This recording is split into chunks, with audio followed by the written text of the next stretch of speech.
Hi, I'm Chuck Myron, And I'm his wife, Taryn Myron. and we're married to Saturdays. Married to Saturdays. Well, look, we've got something to address right off the bat, right? Yes. Which is Tennessee, Georgia from last week. Yes. So, What a game. well, yeah, absolutely. A thriller. That's what we can definitely say. We can say, what a game. And of course, Chuck, you're the Tennessee fan. Everyone knows that you know everything there is to know, or it seems like anyway, about Tennessee football. So, Chuck, I'd really like to hear your perspective and your detailed breakdown of the game and what went wrong for Tennessee, what went right, and what you want to see going forward.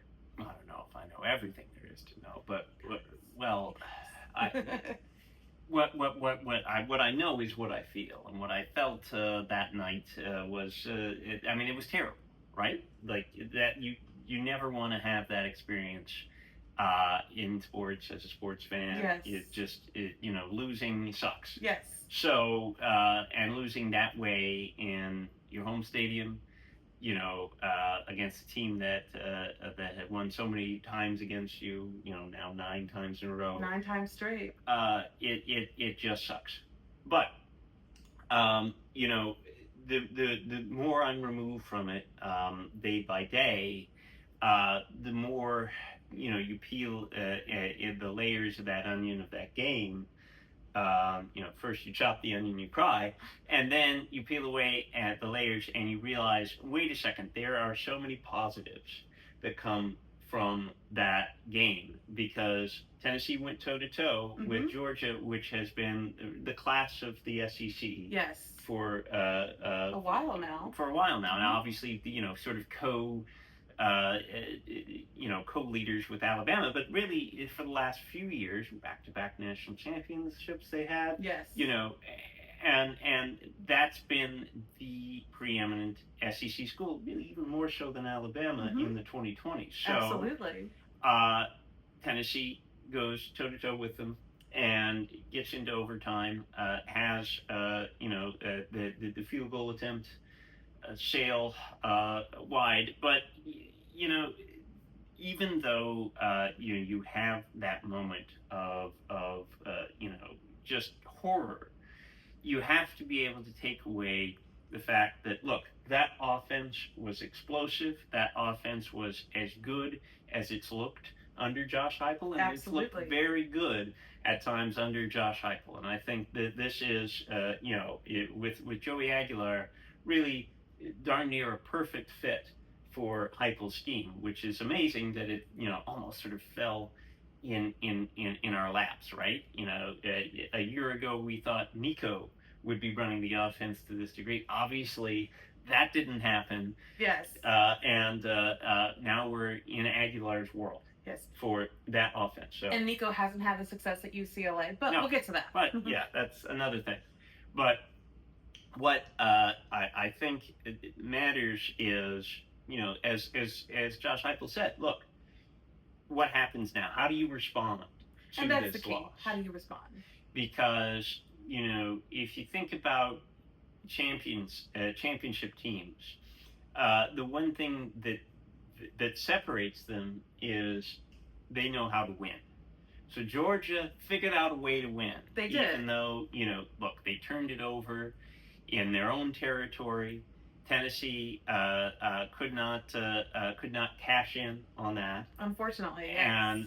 And Georgia, but I mean they got a field goal out of it, but then Georgia was able to erase that 8-point deficit, come down, tie the game, and Tennessee still even had a chance to win, but Georgia found a way, right, to get it done, and then certainly in overtime. So that's what makes a champion is winning even when you shouldn't. Right, and that's what I was just going to say. Elite teams always find a way to win, even if it's not pretty.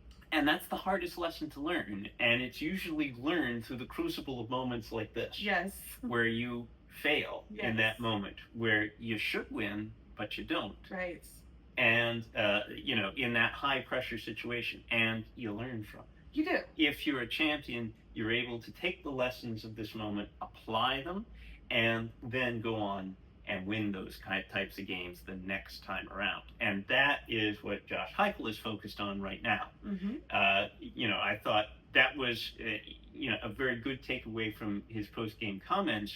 They were about, okay, how do we take this pain and turn it into a positive? And that obviously starts this week against UAB. Yes. A lot of steps to go from there, but everything that Tennessee or any team really would want to accomplish in their season is still in front of the Vols. Absolutely. And it's one loss. As we know, in these college football days, it takes a lot more than one loss to get knocked out of the playoffs. It's not a 2-team, or 4-team playoff era now. Right. It's not the BCS. It is the 12-team playoff. Right. And that's the thing. And you're in the SEC, so I feel like you have a lot more opportunities in the SEC than maybe another conference. Well, think about what is in front of Tennessee in that schedule. So, if we knew at the beginning of the season Tennessee would have 4 games that were going to be more difficult than the others. So one of them was Georgia. They didn't beat Georgia. Correct. The other 3 are Alabama, Oklahoma, and Florida. And if you look at what they did, what the Vols did against Georgia, and what we've seen from certainly from Florida, from Alabama playing you guys, Florida State. And not really, we've seen kind of the opposite from Oklahoma, but Tennessee has the win from last year at Oklahoma. Oklahoma will be going to Knoxville. Correct. That's the game, the other big game that Tennessee has at home this year. So, we think, I think coming out of this, there is that opportunity. Tennessee can compete and can win every one of those games. They can run the table. Yes. And that's what you have to take away from this Georgia game is, wait a second, this Tennessee team, we had a lot of question marks about it coming into the season. Right. A lot of those questions have been answered now. And the answer is in a very positive light, I think, for Tennessee, despite the loss. So, obviously, you have to cash in on it. You have to keep going. You have to convert on these opportunities that are in front of you. Yes. But these opportunities are definitely in front of the Vols. This team has a big chance now this season, and I'm just excited to get it going again. Absolutely. Do you think this is the best team that Josh Heupel has had since being at Tennessee? I think we're going to find out the rest of the season. How do they respond? The mental toughness, the mental part of the game is going to be just as important as the physical part of the game going forward. Especially in these next few weeks. Does Tennessee continue to improve and get better, or do they regress and kind of cave in on themselves and turtle because of what's happened to them? Right. So how do you deal with what's happened? How do you respond? How do you right? And do you let things keep happening to you, or do you make your own luck? And I think now the Vols hopefully will do the latter. Let's hope so. And if anyone knows anything about losing, I feel like it's me from a fan's perspective. We had 10 of those last year that we just try to forget that happened. So again, you got to move on and just keep on going and respond. And it certainly has the opportunity to be Josh Heupel's best team by far. But will they? That's the question. That remains to be seen. Yeah, but it's the opportunity. That is what's important. Now we see that Tennessee can do it. Will they? That's what we'll find out together. Time will tell. Right. Okay. Well, speaking of Tennessee, I think that they showed that they proved it because they stayed where they were in the rankings. They didn't go down. They didn't go up. So with that, let's talk about the rankings a little bit.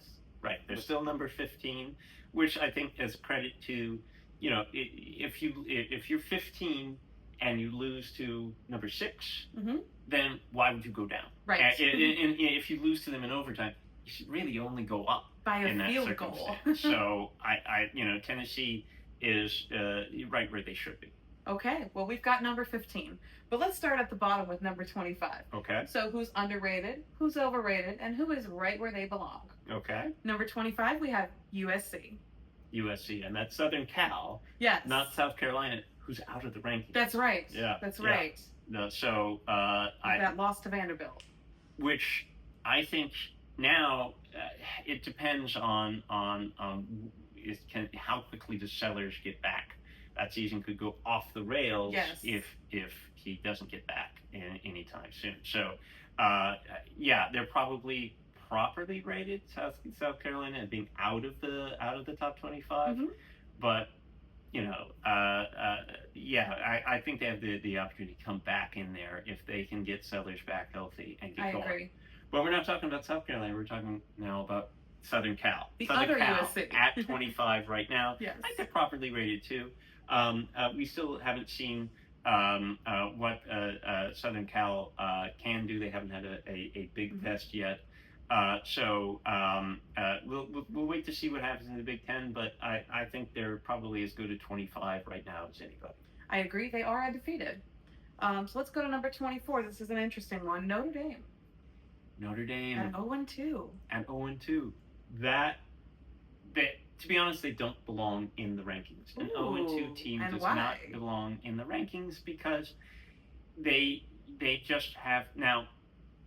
I could talk myself into saying, well, probably they're underrated too because they played two quality opponents, right? And they played them pretty tough, but they haven't won. And I think ultimately you can't just have an 0-2 just sitting out there now 3 weeks into the season in the rankings. You've got to earn it, and Notre Dame so far has not. So I say they're overrated at 24. Okay. All right.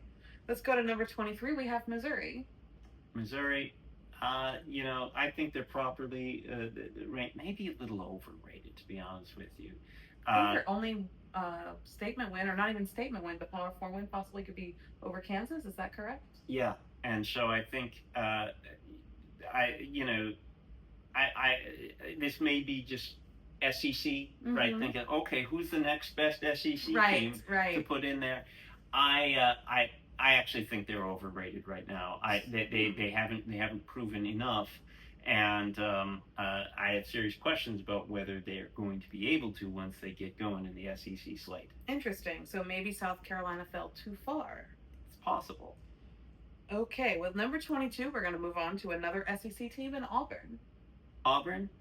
Well, we're going to find out a lot about Auburn this week. That's when right. They take on Oklahoma. I think, like Missouri, they are overrated. I think it's, Well, they beat Baylor in week 1. But what is Baylor? Good point. I don't have a lot of. I mean, that's a bottom of the SEC team from last year. I don't have a lot of faith that they've magically turned it around. I don't think they belong right where they are. I guess we'll find out on Saturday. Yeah. If they belong or not, and that will be a great test for both teams. But we'll talk about that later. And speaking of a team that Oklahoma has played, in number 21 we have Michigan. Michigan is probably properly rated right there. I think they lost their test to Oklahoma, but it was at Oklahoma. Right. It was the first big test that the true freshman Bryce Underwood has had. I think they have the ability to rebound. Certainly, all the Big Ten is in front of them. They get started with Nebraska this week, so I think they're right where they should be. I agree with you. And Michigan had a really nice game this past week, a nice blowout win against Central Michigan. I think it's exactly what they needed. Well, we'll see. Okay. Moving up to number 20 in the polls is Vanderbilt with that win over South Carolina. What do you think? Look, obviously, it's no Sellers for much of that game, but they blew South Carolina away. 31-7 was the final score. In Columbia, South Carolina. So, I have to say, I mean, that's impressive. Vanderbilt put a stake in the ground that they should be in that, that secondary, not quite the the Georgia LSU tier up there in atop the SEC, but that secondary group where okay, where do we get the the later at large bids to Yes. fill out that field? I think they're in the picture for the Oh, playoffs right now. okay. Not saying that they're going to make the playoffs, but I Wow. think they have a legitimate shot to do it. So That's a bold statement, Chuck. well, I think if anything right now, Vanderbilt is underrated based on what Ooh. they have done. Okay. So I think they're slightly underrated. Okay. And, Vanderbilt used to be the cupcake of the SEC for years. In the SEC, if you couldn't win any game, you knew you'd have a guaranteed win against Vanderbilt. Times have changed. Well, at least for now. Right. Look, it's a long Ask season. South Carolina. Right. It's a long season. We don't know how it's going to play out, but Vanderbilt has given itself a chance Yes. to be in the discussion for the playoffs. Yes. Okay, at number 19, we have Indiana. They've got a big game this weekend. Yeah, I think in fact, if it's really interesting to see where Indiana is ranked versus where Illinois is ranked. I know we're going to be talking about Illinois in a little bit. I think Indiana is underrated because we really haven't seen what they can do yet. You just base it off a little bit off the resume from last year. You almost have to in rankings at this stage of the season. But we'll find out, I think, with their next game because there's a lot of hype about Illinois this year. Yes. But, the border battle there, yes. the I schools of the Big Ten, that will tell a lot about who's who. Both teams. Yes. I agree. Okay, coming in at number 18, I'm really excited about this team, is Georgia Tech. Georgia Tech. Statement win over Clemson. Yes. Was it pretty? No. But that's not how Georgia Tech wins. They can win ugly. Yes. And Haynes King, he's got that. We were talking earlier about that sort of intangible, knowing how to win. He seems to be getting it done. Georgia Tech, I think, knows how to win here. Well, and they took a really heart-wrenching loss to Georgia at the end of last season. How many overtimes was that? There was a lot. I think it was 8. I think so. Yeah. 7 or 8, something like that. It was a thrilling game. Yes, we watched it and we just couldn't stop watching it. Remember? Late at night. Yes. And it kept going. Yes. And it was obviously that's one that's going to rip your heart out if you're Georgia Tech to lose it. But look at how they've come out this season, right?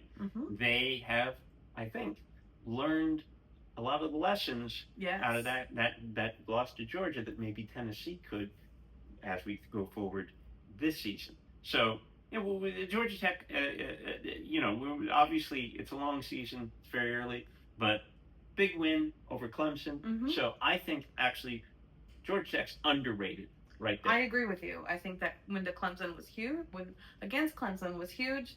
They also beat Colorado, who we're learning is not the Colorado of last year as well. And I think Georgia Tech can be a contender in the ACC for that ACC championship. So we'll be watching. Yeah. All Keep right. an eye on them. At number 17, we have this team has a big game this weekend, Texas Tech. Well, I think they're properly rated where they are. That's another team with a lot of hype around it.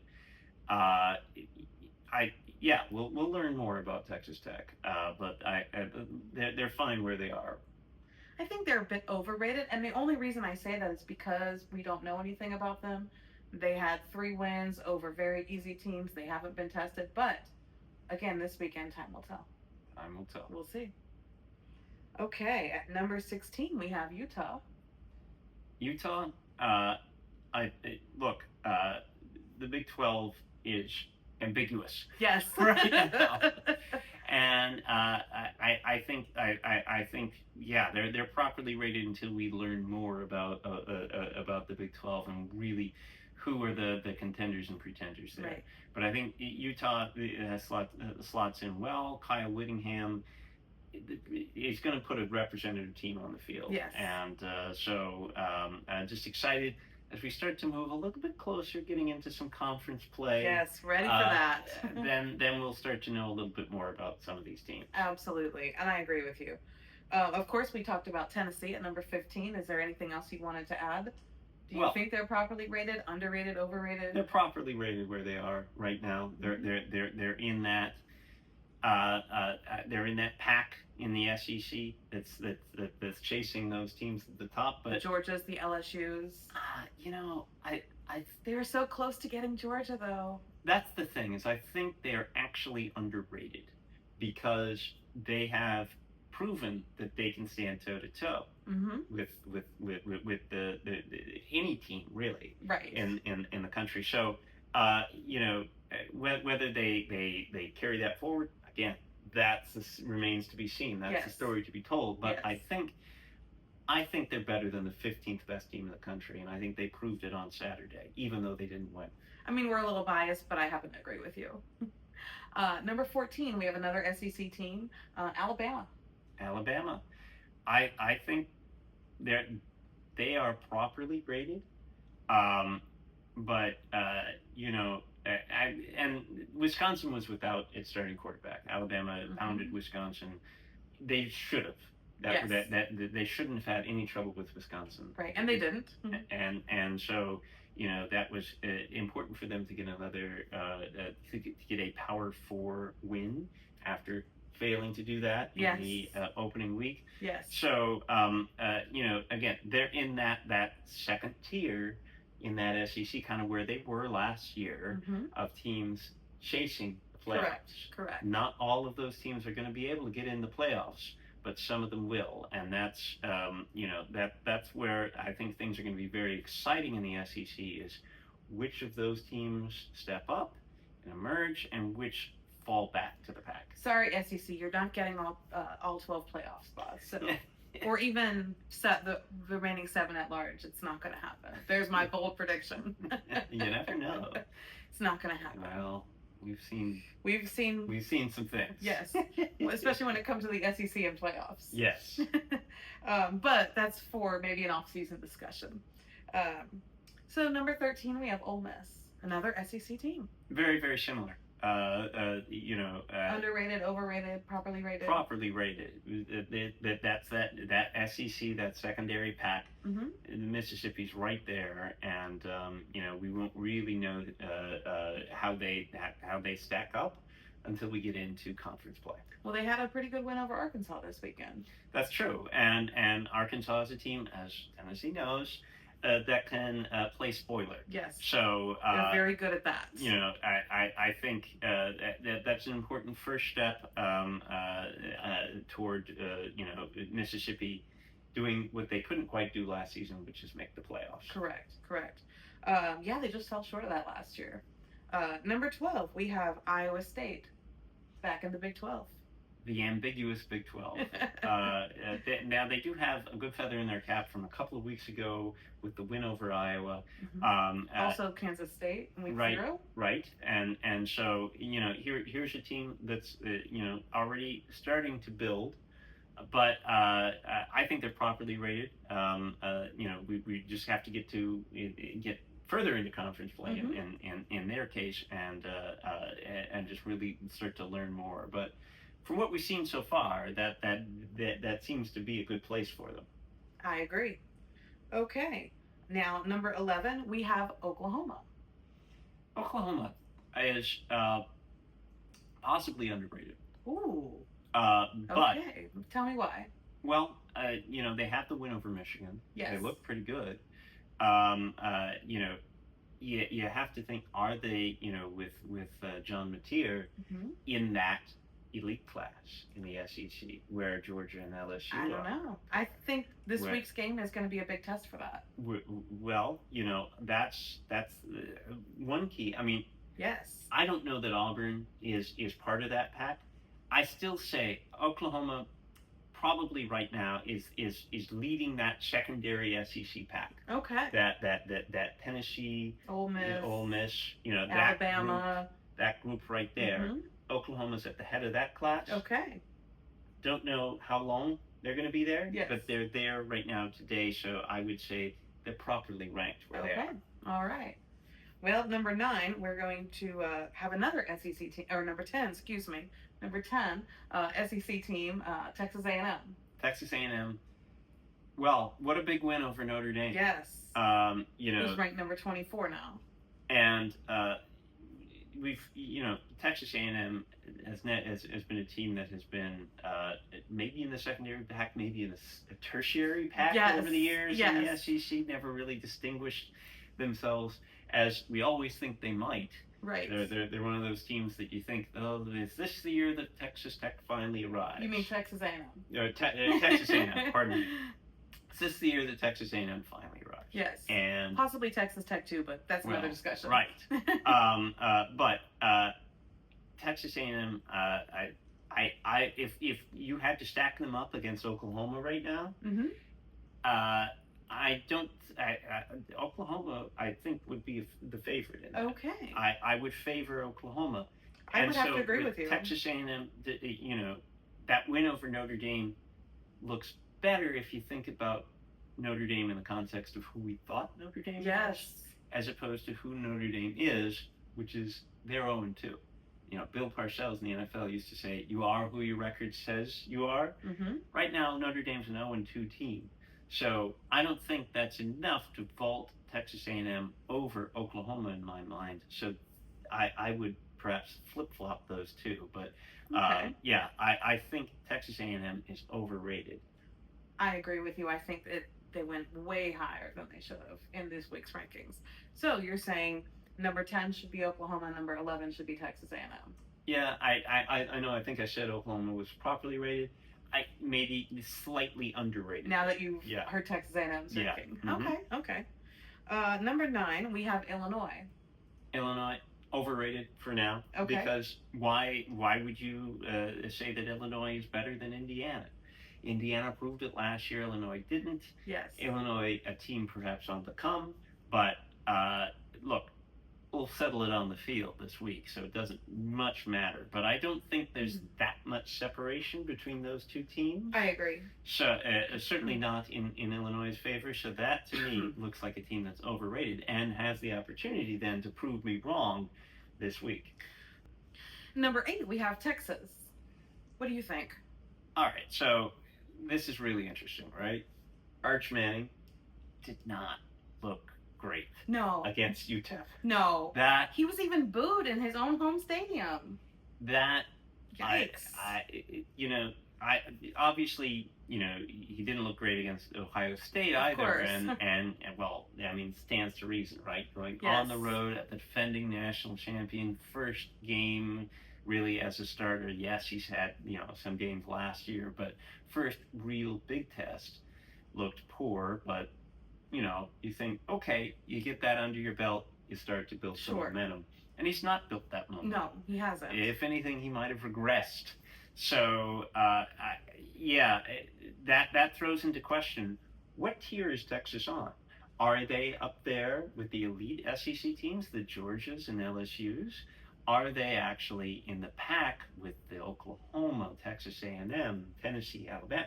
Are they, what is Texas? And so having that sort of ambiguous ranking right now, bottom of the top 10, I actually think they're overrated based on their resume so far. Agree. But we'll see. I think there's still more to be said about Texas. Can Arch Manning answer the call? Is he going to pick up the phone? I'm really excited for them to get started with their SEC schedule. Yeah. And see what happens when they play a tougher team than the last 2 they've played. Yeah. But you'd have to be concerned. Yes, I'm definitely concerned for Arch Manning's performance. That's for sure. Yeah, and for Texas as a whole. Yes. Number 7, we have Florida State. Of course, I'm very happy about that. We didn't even play last week on the bye, and we still went up 3. So that's like a bonus. Right? I mean... Tell me your thoughts on that ranking. They're ranked as highly as they've been since the snow. Yes. So... They were number 6, or no, number 5. Right. Yes. And going into the snow, they were higher than that. Yes. So... I think we this, just hung out at 4 because they yeah, didn't want to put us higher. But that's another off-season discussion. yeah. Uh, I I think Florida State is overrated. And I realize that's a risky statement given who's sitting next to me is my wife. But I think they're overrated. So far, we've seen one win over Alabama, a very impressive performance against Alabama. Didn't just barely win the game. No. It takes more than one win to make a season, more than one statement Yes. to make a successful season. So to say they're number 7 in the country, I think it's a little premature. We'll show them. We'll prove to them that we're number 7 in the country and possibly better once we get into our conference schedule. Once we start playing those games, I'm really looking forward to October 4th. I know that's way ahead, but that is a big game coming up with Miami. And then we'll keep proving it until then, and then we'll continue to prove it all season long. Not that I'm biased or anything. Okay, so one game at a time. One game at a time. Of course, as we know from our years of watching college football, one game at a time. Number 6, we have Oregon, and they actually had one first place vote this time. Oregon, they haven't really been tested yet. They went on the road to Northwestern. I think. But they're blowing everybody out by a lot. We don't know what Oregon is yet. We'll know in the Big Ten. I'm going to say properly rated. Okay. Yeah, because they certainly have the capability to be a top 5 team. That was a team last year, and obviously different team last year, but this school was number 1 for most of the year. I've been saying that. Yes. We kind of forget about it because they did not win in the playoffs, but. I think, look, Oregon at number 6 feels right now. I'll agree with that. They'll have a big test in a couple of weeks against Penn State. And between those two teams, we'll really find out who the powerhouse of the Big Ten is. So, watch for that. Ohio State may have something to say about who's the powerhouse in the Big Ten. But... Oh, yeah, they're around too. So we're going to get into top 5. At number 5, we have Georgia. Georgia, right where they should be. You don't think they would be higher?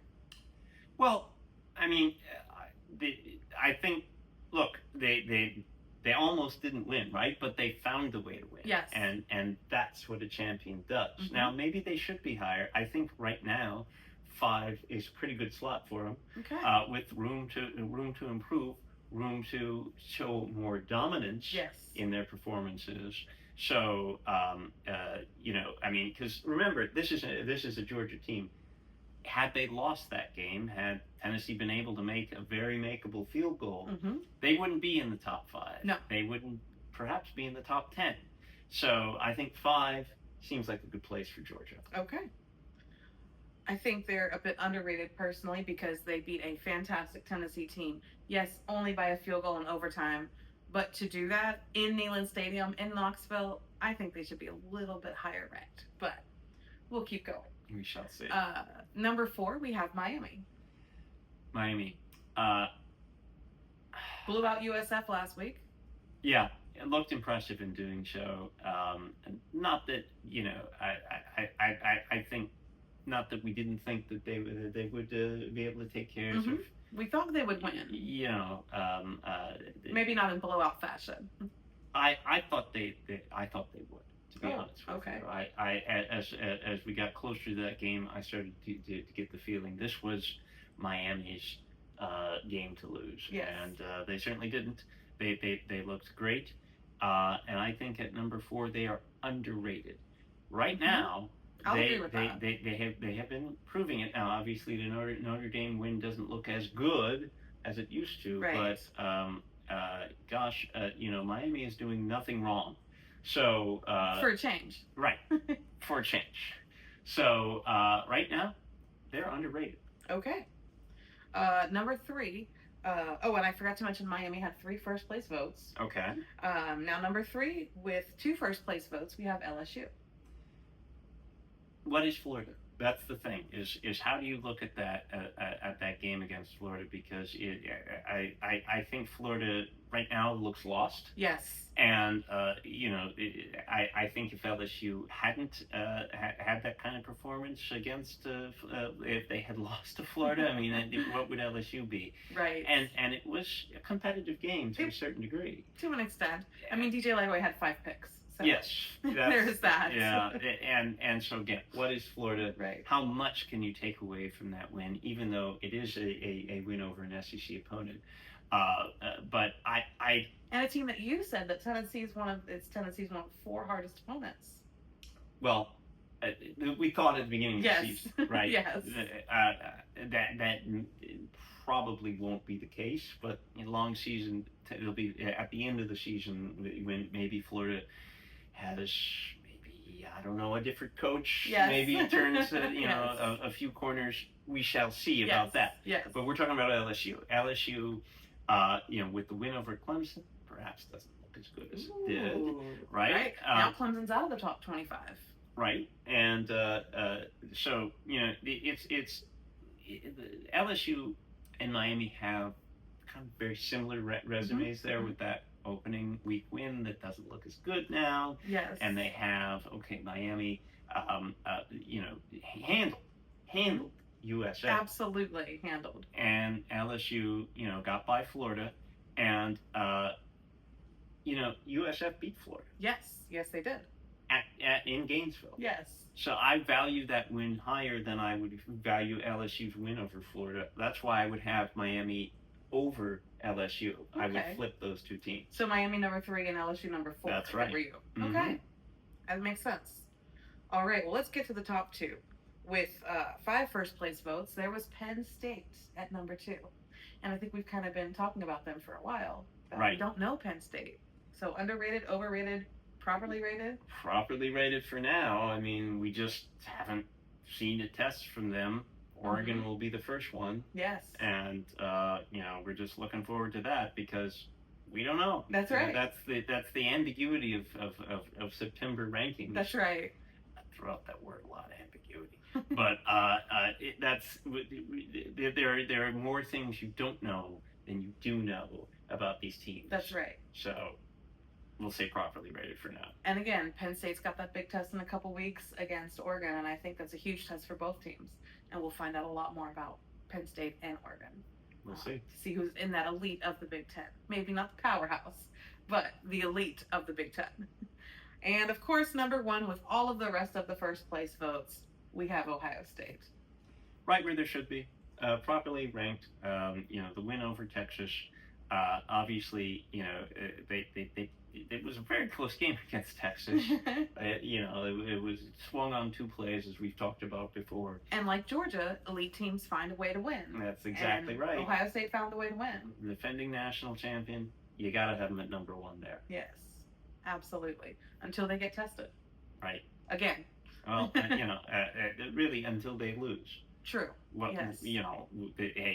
What do champions do? They win. Yes. So until they lose, Ohio State, number 1. That's right. Okay, well, those are our rankings. All right. Well, we're going to have more for you later this week. We're going to look at the Week 4 games. So join us. All right. So we're going to have more later this week. Another 2 podcast week. We'll look at the Week 4 games coming up when we come back. So continue to like and subscribe and leave some comments. Right. Talk to us about your opinions on the rankings. Do you agree? Do you disagree? Who's underrated? Who's overrated? Who's properly rated? Exactly. We'd love to hear from you. So let us know, and we'll see you soon.